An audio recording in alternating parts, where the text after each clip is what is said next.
नमस्कार बच्चों, आज हम पढ़ने जा रहे हैं आपके इन्वायरमेंट सेक्शन से ही रीडर बुक से रीडिंग सी यानी लेसन 3 शालोमार द थिमक्का। ये कहानी थिमक्का की है जो कि बेंगलोर के एक छोटे से गांव में हुलिकल नामक स्थान पर इसका जन्म हुआ था और इनका कठिन प्रयास, कठिन मेहनत के कारण इन्हें कई निस्वार्थ कार्य के कारण कई राष्ट्रीय और अंतर्राष्ट्रीय पुरस्कार से इन्हें नवाजा गया था। पिछले वर्ष 2019 में रामनाथ कोविंद के हाथों इन्हें पद्मश्री पुरस्कार से भी सम्मानित किया गया था। तो चलिए हम पढ़ते हैं शालोमार द थिमक्का के बारे में। Salomar the Thivakka, an environmentalist, is one of the well-known personalities of Karnataka. Environmentalist, पर्यावरणविद। Salomar the Thivakka एक पर्यावरणविद है, is one of the well-known personalities of Karnataka. वह कर्नाटक की जाने माने व्यक्तित्व से है। She has earned recognition due to her untiring effort of planting and tending to 284 banyan trees. उन्होंने लगभग 284 बनियान के वृक्ष लगाए, जिसके अथक प्रयास से कई पथिकों को राहत मिली। Along the highway covering a distance of 4 kilometers, राष्ट्रीय राजमार्ग पर 4 किलोमीटर की दूरी में उन्होंने 284 बरगद के वृक्ष लगाए। Her persistent work has earned several national and international reward. Her persistent work has earned several national and international award. उसके इस निरंतर प्रयास ने उन्हें कई राष्ट्रीय और अंतर्राष्ट्रीय पुरस्कार से नवाजा गया। She has been honored with the prestigious National Citizen Award of India for her selfless works. उसके निस्वार्थपूर्ण कार्य के कारण उन्हें नेशनल सिटीजन अवार्ड से नवाजा गया, राष्ट्रीय नागरिकता पुरस्कार से नवाजा गया। Saalumarada Thimmakka a brief history, संक्षिप्त इतिहास देखिए। Saalumarada Thimmakka was born in a village named Hulikal. Saalumarada का जन्म हुआ था हुलिकल नामक स्थान पे, अंडर ए मगादी डिस्ट्रिक्ट में, बेंगलोर डिस्ट्रिक्ट में, मगादी तालुक तहसील में। She was known as Thimmakka. She did not go to school or get any formal education. She was known as Thimmakka. तब वह थिमक्का के नाम से जानी जाती थी। She did not go to school or get any formal education. वो कभी स्कूल नहीं गई, ना ही कोई औपचारिक शिक्षा प्राप्त की थी। From an early age, she worked as a laborer in quarry. From an early age, बहुत ही छोटे उम्र में ही she worked as a laborer, एक लेबर के रूप में उन्होंने एक क्वेरी यानी खदान में काम किया, घर के पास ही। She was married off to चिकै, एक कैटल हर्डर, पशु चराने वाले चिकै नामक व्यक्ति से उनकी शादी हुई। The couple wanted children, वो अपना स्वयं बच्चा चाहते थे, but were unable to get any even after 25 years of their married life. परंतु विवाह के 25 वर्ष पश्चात भी उन्हें कोई संतान प्राप्त नहीं हुआ। One day, the husband-wife duo decided to plant trees to overcome the sadness and empty feeling of their lives. एक बार The husband-wife do decide to plant trees to overcome sadness and empty feelings of their lives. एक बार उनके दोनों पति पत्नी ने निश्चय किया कि उनके इस उदासी को दूर करने के लिए वो वृक्ष लगाएंगे और इस उदासी पर विजय प्राप्त करेंगे। That was around 50 years ago. 50 वर्ष पूरे हो गए इस कार्य को। From there started a journey of untiring love and selfless service of an ordinary couple towards an extraordinary mission. उनके अथक प्रेम और अथक प्रयास से उन्होंने एक सामान्य दंपति होने के बावजूद एक असाधारण कार्य कर लिया। A mission to raise as many trees as possible with love and care and as their own children. उन्होंने वृक्ष लगाए और वृक्ष लगाने के बाद उनकी देखभाल की जैसे कि कोई व्यक्ति अपने बच्चे को, अपने संतान की देखभाल करता है, उसकी सुरक्षा के लिए कार्य करता है, ठीक उसी प्रकार उन्होंने भी उन वृक्षों की देखभाल की। Her journey to become Saalumarada Thimmakka. Her journey to become Saalumarada Thimmakka. Saalumarada Thimmakka बनने की यात्रा। Thimmakka and her husband decided to plant trees along the road side. Thimmakka and her husband decided, Thimmakka और उनके पति ने ये निश्चय किया, to plant trees along the road side, road के किनारे किनारे उन्होंने वृक्ष लगाने की सोची। And they selected the road to the next village Kudur, और उन्होंने तय किया कि अगले गांव कुदुर तक वो प्लांटेशन करेंगे, Kudur to fulfil their plans. This particular road was one that did not have a single tree. यह वह रोड, विशेष रोड था जहाँ पे कोई भी एक भी वृक्ष नहीं था। And caused immense hardship to the travellers on the dry hot days, और इस वजह से वहाँ के आने जाने वाले पथिकों को काफी परेशानियों का सामना करना पड़ता था, उन्हें कठिनाई होती थी, खासकर गर्मी के मौसम में। They started grafting saplings from ficus trees as there were plenty of ficus trees near her village. They started grafting sapling from ficus tree. उन्होंने बरगद के छोटे छोटे वृक्ष को रोपना शुरू किया। And where plenty of ficus tree near her village, उनके गांव के पास बहुत सारे छोटे छोटे बरगद के वृक्ष थे। They grafted 10 saplings in the first year. शुरू वर्ष में उन्होंने प्रथम वर्ष में 10 छोटे छोटे पौधे लगाए। And planted them along a stretch of 4 kilometres on the road that led to Kudur. Kudur के रास्ते से जहाँ पे कोई भी वृक्ष नहीं था, वहां उन्होंने 4 किलोमीटर के अंतराल में, सामान्य अंतराल में उन्होंने पौधे लगाए। They increase the number two 15 in the next year. अगले वर्ष उन्होंने इसकी संख्या 15 कर दी। They continued with their effort and increased the number of saplings with each passing year. They continued with their efforts.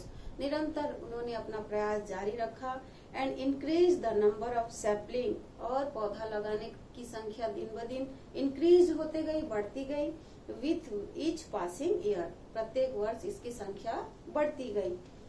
They not only planted the sapling, वो न केवल नन्हे पौधों को लगाते थे, but also tended to the young sapling, इसके अलावा वो उसकी देखभाल भी करते थे। इच मॉर्निंग, प्रत्येक सुबह, they started from their home, वे अपने घर से निकलते थे, home with 4 pots filled with water, 4 पात्र में पानी लेकर वो निकलते थे। एंड वाटर्ड द सैपलिंग, और नन्हे पौधों को सींचते थे।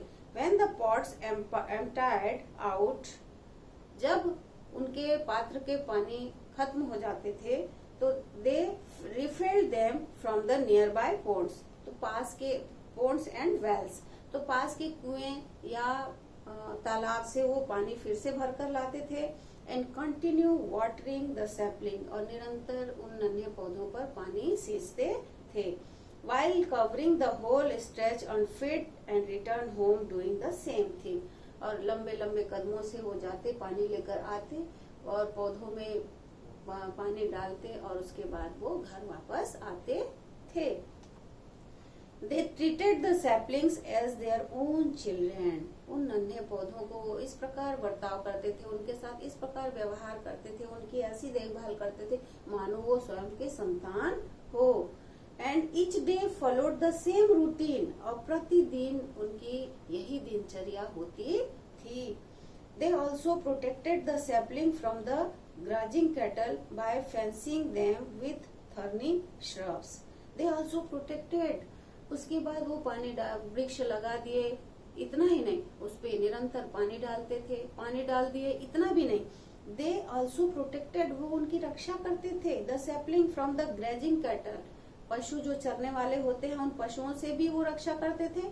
Fencing them with thorny shrubs, थर्नी कांटेदार, श्रब्स झाड़ियों से, कांटेदार झाड़ियों से घेरा लगाकर वो उन छोटे छोटे वृक्षों की रक्षा भी करते थे। Their tireless efforts began to bear fruits when the saplings grew into large and strong trees. उनका ये अथक प्रयास, टायरलेस एफर्ट, अथक प्रयास, began to bear fruits, है ना, एक दिन रंग लाया when the saplings grew into large and strong trees. एक दिन ऐसा आया कि ये वृक्ष बड़ा हुआ, large and strong trees, मजबूत वृक्ष के रूप में बड़ा हुआ. The couple planted the saplings mostly in the monsoon season.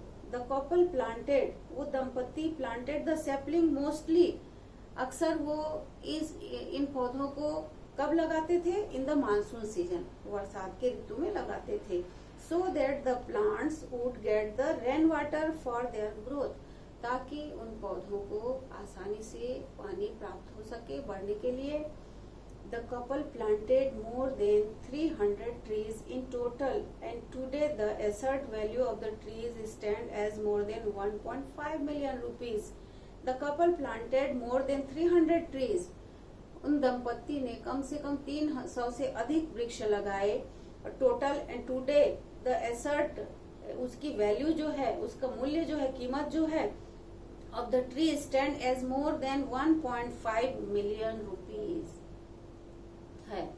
थिमक्का's husband passed away in 1991. Thimmakka के पति passed away, गुजर गए 1991 में. But she continued with her mission. परंतु उन्होंने अपना मिशन जारी रखा. Alone, अकेले, and undaunted, है ना, निर्भय होकर उन्होंने अपना कार्य जारी रखा. The government of Karnataka has taken over the management of the trees now. Karnataka की गवर्नमेंट ने अब उन वृक्षों की जिम्मेदारी अपने ऊपर ले लिया है.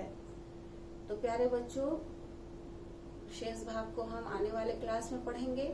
तो आपको प्रोजेक्ट वर्क दिया जाएगा, उस पे आप तैयारी करेंगे. तो जो पढ़े उसको मैं एक बार फिर से रिपीट कर दूंगी. पहले हम जानते हैं शालूमारदा थिमक्का के बारे में, जो एक पर्यावरणविद है और कर्नाटक की जानी मानी हस्ती है. हम सभी जानते हैं कि उनका कोई संतान नहीं था और उन्होंने, दोनों पति और पत्नी ने, चिकाह नाम के व्यक्ति से उनका विवाह हुआ था, जो कि कैटल हेडर था, है ना, जो कि पशु चराता था. उस व्यक्ति से विवाह के पश्चात उन्होंने 25 वर्ष तक संतान के लिए संतान प्राप्त नहीं किया. तत्पश्चात उन्होंने सोचा कि क्यों ना हम वृक्ष लगाएं और उन्हीं को ही अपने संतान के रूप में उनका पालन पोषण करें.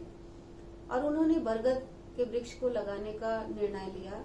बरगद का वृक्ष इसलिए लगाना चाहा क्योंकि उसमें पानी कम, उसको बढ़ने में पानी कम लगता है, वह छाया घनेदार रहता है और बड़ा होता है, उसकी आयु अधिक होती है, छायादार वृक्ष होता है, ऑक्सीजन अधिक देता है. इस प्रकार उन्होंने बरगद के वृक्ष को लगाने का निश्चय किया. तो देखिए, ये जो शालूमारदा थिमक्का, तो उनका नाम था थिमक्का, परंतु उन्हें बाद में उपाधि मिली थी शालूमारदा की. शालूमारदा मीन्स रॉ ऑफ ट्रीज, वृक्षों की कतार, ये उपाधि मिली थी. हम आने वाले क्लास में उसे पढ़ेंगे. तो प्यारे बच्चों, आपके लिए वर्क है, ध्यान से सुनिए. जितना पढ़े हैं मैं अभी थोड़ा सा स्पीड में समझाई, इसलिए क्योंकि इसका प्रोजेक्ट वर्क आपको करना है. जब हम क्लास लेंगे तो फिर से हम डिटेल और पढ़ेंगे इस लेसन को. इसमें जो वर्क आपको मिल रहा है, आप सभी ध्यान से सुनिए. Difficult words and it's meaning, ये डिफिकल्ट वर्ड है.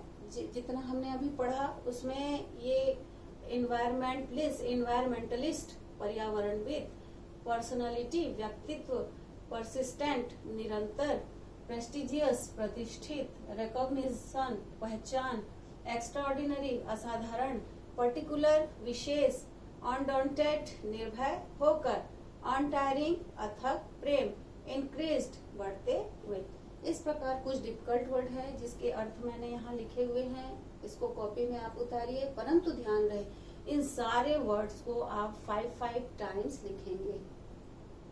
ये जो 10 शब्द मैंने यहाँ डिफिकल्ट वर्ड लिखे हैं, इसको 5 टाइम्स आप अपने नोट्स कॉपी में, लेसन कॉपी में लिखेंगे.